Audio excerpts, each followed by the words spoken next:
Fala galera, esse vídeo ele tá um pouquinho conectado com o meu último vídeo que era sobre se o Paulo Coelho é um bom escritor, tá? E eu decidi fazer um vídeo que é basicamente uma pergunta que muitos alunos me fazem, que é: por que o meu professor só escolhe livros ruins? E vamos ver isso depois da vinheta. Então, não é verdade que o seu professor só escolhe livros ruins, mas vamos entender por que eu estou te dizendo isso, né? Se você fica pensando, né, por que o meu professor não escolhe, não coloca Harry Potter, Percy Jackson ou A Droga da Obediência na lista da escola, fica comigo nesse vídeo, curte, comente, compartilha se você pensou isso. E se você gosta desses livros também, para que eu possa ser enviado para outras pessoas. Tá? Mas vamos lá. A primeira coisa que a gente precisa entender é que nós somos um país com um perfil bastante conservador na maneira como a gente enxerga educação e cultura. Tá? Isso é uma questão bastante tradicional no Brasil. Né? Então, o que a gente quer, o que eu quero dizer com isso? Tá? Nós seguimos muito, então, didáticas e políticas educacionais bastante tradicionais. E isso tem a ver com o tipo de livro que é escolhido e que a gente valoriza. Tá? Então, quando a gente olha, né, para dentro da literatura, a gente enxerga que a função da escola, sobretudo, é dar um repertório cultural de o que é a literatura brasileira e de outras culturas, mas sobretudo brasileira e a portuguesas, africanas, lusófonas, que são essas que influenciam, né, o nosso modo de escrever mais diretamente, tá? Para os estudantes. Então é criar um repertório cultural de literatura. Tá? Então essa seria a função da escola de literatura. Mas daí um estudante mais crítico me diria: mas mestre, vocês não estão cumprindo essas funções, já que vocês não estão fazendo os alunos lerem. Ninguém lê os livros. Calma lá. Ninguém lê muita gente, tá? Eu garanto pra vocês que sempre tem alguém nas turmas que lê, mas eu concordo que a maioria das turmas não está lendo, né? E muitas vezes numa turma de 20, 30, 40 alunos, 1, 2 leem, né? E isso realmente nós estamos falhando. Mas isso tem a ver com a escolha do livro? Tu acha realmente, né, que escolher outros livros, botar Harry Potter para fazer as pessoas lerem, porque elas já partem do pressuposto que aquilo não interessa. Então, ao momento que o professor escolhe Harry Potter, é como se ele colocasse um selo: esse livro é desinteressante. Né? Então, isso tem uma questão aí desse lugar que a escolha do professor ocupa no imaginário social, né? Que está construído devido a essa tradição, mas também devido a outras questões. Né? Inclusive porque na adolescência é muito mais difícil focar para ler do que vai ser em outras fases da tua vida. Eu mesmo na adolescência não li muito. Né? E eu li na infância e li na idade adulta. Durante o meu processo de adolescência eu li muito pouco. Por quê? Porque tinha 1001 coisas acontecendo. Eu estava mais interessado, né, em agitar pelo mundinho do que ficar lendo. Né? O que não tem nada de errado, mas depois para te retomar esse hábito é mais difícil. Então, por questões hormonais, por questões da fase da vida que tu está vivendo, por questões é mais difícil de ler na adolescência. Então, fazer um adolescente ler realmente é um processo bastante difícil, né? E tentar encantá-lo nisso não é um processo fácil. Dito isso, isso também ajuda a explicar um pouco por que as crianças vêm lendo na escola e vão chegando na idade mais velha, vão chegando ali, né, no ensino fundamental, anos finais e no ensino médio, elas param de ler. E tu ouve os pais, os alunos falando: nossa, ele lia tanto, agora ele não lê mais nada. Como se fosse só responsabilidade da escola, ou se fosse uma responsabilidade do aluno, tipo assim: esse vagabundo parou de ler. Né? Mas não é verdade. É verdade que é uma fase da vida que realmente as atividades que exigem esse foco, essa atenção, elas são mais difíceis para a maioria dos adolescentes. Isso não quer dizer que um adolescente que esteja conseguindo manter a leitura não seja um adolescente vivo que esteja normal, né? Mas é realmente mais raro. Então precisa ter um tipo de personalidade que não é tão comum para manter nessa fase a leitura. O que não quer dizer que é melhor ou pior, não estou fazendo julgamento de valor aqui. Mas dito tudo isso, a mudança do livro per se não vai alterar se as pessoas vão ler ou não, né? Porque afinal, pensa um pouquinho comigo. quantos livros tem na casa desse teu colega que não lê? Porque se tu tá vendo um canal sobre literatura, né, eu imagino que um certo mínimo de interesse por literatura tu tens. Ou, no mínimo, o teu professor mandou tu fazer um trabalho e tu acabou aqui, né? O que também é válido. Obrigado, professor, que mandou fazer esse trabalho, tá? Mas, para além disso, a verdade é que provavelmente esse cara que lê, ele não tem um contexto de leitura. Os pais deles, quantos livros leram na vida? Como é que muitas vezes os pais querem que os filhos sejam leitores? E os pais têm uma impressão de que são leitores. Porque eles começam alguns livros, compram alguns livros, né? E uma pergunta mais clássica, quando alguém vem aqui em casa, que não é uma pessoa que não é um leitor, é se a gente já leu todos esses livros. Não lemos todos esses livros.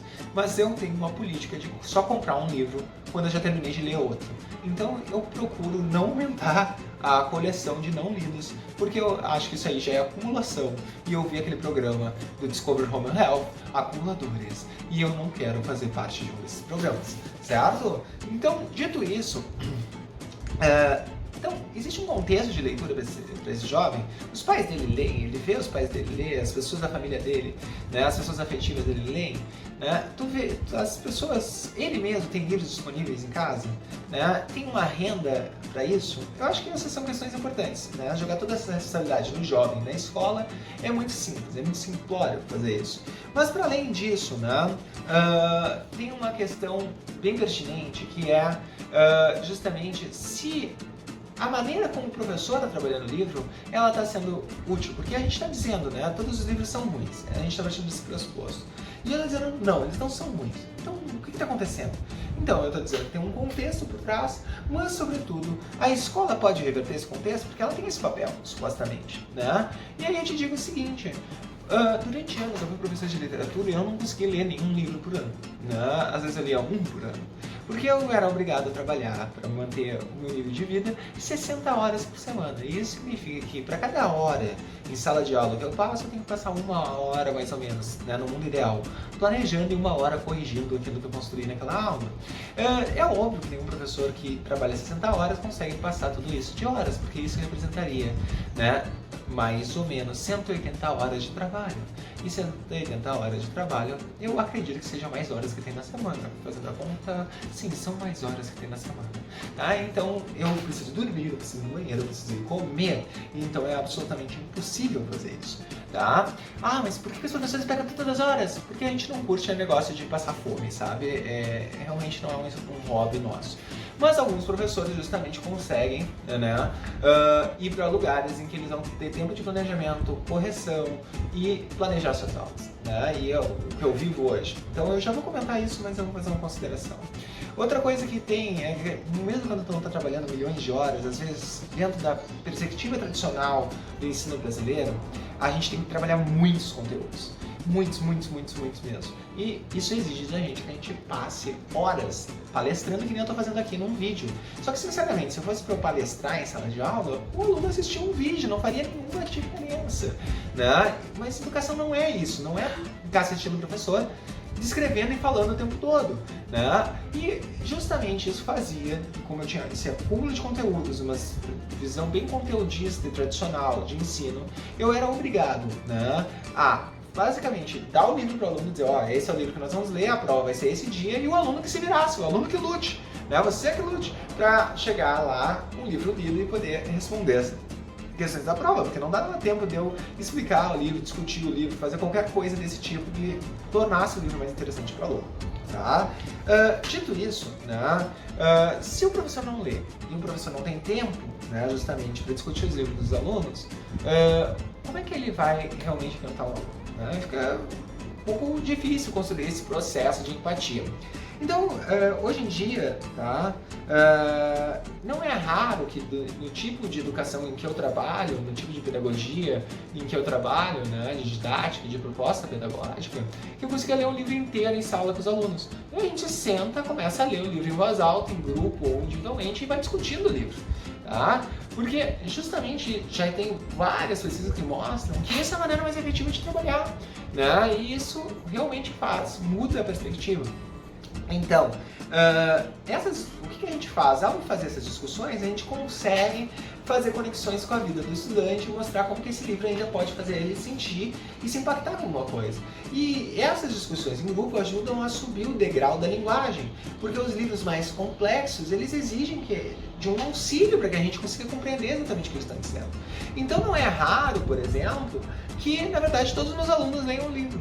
Pode ser que todos não vão gostar, mas não é raro que todos os meus alunos leiam o livro, porque a gente leu juntos. Então, o jeito dele não ter, ele pode ter perdido uma parte ou outra, mas a maior parte do livro ele leu junto com a turma, né? Então, isso realmente causa um tipo de efeito diferente. E por fim, né? Então, tem a questão de justamente, ao conectar com a vida deles, eles vão gostar. Então, por exemplo, um livro como O Primo Basílio, que foi um livro que eu li no último ano com a minha turma, tá? Os alunos, O Primo Basílio é um livro do Elsa de Queiroz que tem uma linguagem difícil. Ele é escrito de uma maneira que não é tão simples assim de ler, é um pouco cansativa, mas ele não é um livro assim extremamente difícil. Qualquer um poderia conseguir, qualquer pessoa alfabetizada no ensino médio poderia conseguir ler esse livro, né? Alguns com mais dificuldade, outros com menos, mas em tese todos poderiam alcançá-lo. Só que aí nós estamos discutindo capítulo a capítulo, tentando conectar com questões da vida, com questões de filosofia, questões das outras matérias que eles estão vendo. E ao fazer essas conexões, a gente vai discutindo semana após semana como se fosse uma minissérie, uma série, né? Alguns acompanham, sei lá, o que tá na moda aí, Euforia. Eu não sei o que é essa série, eu só ouvi falar, eu não gosto muito de séries, mas eu gosto de livros. E aí a gente vai discutindo, capítulo após capítulo, discutindo, e a gente vai, o que vai acontecer agora? Será que a fulaninha, a Luísa vai ficar com o Basílio? Não vai? Meu Deus! Né? E a gente vai discutindo. E isso terminou que 1/3 da minha turma afirmou, no final da leitura, que gostou muito do livro, que amou o livro. Isso foram os que amaram. A maior parte da turma leu o livro, né? 60%, 70% da turma leu o livro, embora alguns alunos dizem que pularam o capítulo 2, porque eles queriam chegar onde a gente estava discutindo e eles se atrasaram, então pularam o capítulo 2. Mas, na maior parte do livro, pelo menos 1/3 da turma disse que amou o livro, né? Alguns disseram, né? Metade da turma mais ou menos disseram, pelo menos acharam interessante, e alguns disseram, foi legalzinho e tal, né? Mas não era um livro que eu ia ler sozinho. Mas isso já ajuda o aluno a dar um passo para ele conseguir sozinho ler outros livros e pensar e refletir sobre essas coisas. Então, para terminar, teu professor ou tua professora, ele não escolhe livros ruins, né? Não necessariamente, pelo menos. A questão é a maneira como toda a estrutura em volta da leitura ela está construída. Dito isso, por fim, né, eu gostaria de terminar dizendo o seguinte: isso não quer dizer que Harry Potter ele é um livro, ou A Droga da Obediência, ou qualquer outro desses, que são livros piores dos que estão na escola. De toda maneira, já é considerado um clássico até, né? Mas eles são livros que tu conseguiria ler sozinho, né? E a escola, teoricamente, ele deve ser esse espaço que vai te desafiar a dar o próximo passo. Então, justamente, se a gente tem tempo para auxiliar nesse próximo passo, dar o suporte, orientar nesse próximo passo, isso vai te instrumentalizar para ler coisas mais difíceis, que vão ser úteis, inclusive, na faculdade para ti, né? Então, por isso que a gente escolhe esses livros. Isso não quer dizer que seja a única maneira de fazer seleção de livros. Na tradição americana, por exemplo, é muito comum que se escolham, né, livros best-sellers, porque formação de leitores, mas essa não é a tradição brasileira. A tradição brasileira é mais parecida com a tradição inglesa, né, de aulas de língua e literatura. Certo, pessoal? Vou encerrar só dizendo que realmente eu concordo com essa visão brasileira. O que eu não concordo é justamente com lotar as pessoas de conteúdo e que não está tempo de discutir nada, de refletir. A gente vai passando conteúdo e o aluno fica meio perplexo e depois tem que estudar e correr sozinho se quiser ir bem nas provas. Espero que tenham gostado do vídeo, comentem, compartilhem, né? Coloquem as opiniões de vocês aí e se inscrevam, já deve estar aparecendo aí nos outros vídeos. Obrigado por nos seguirem, por nos assistirem. Tchau!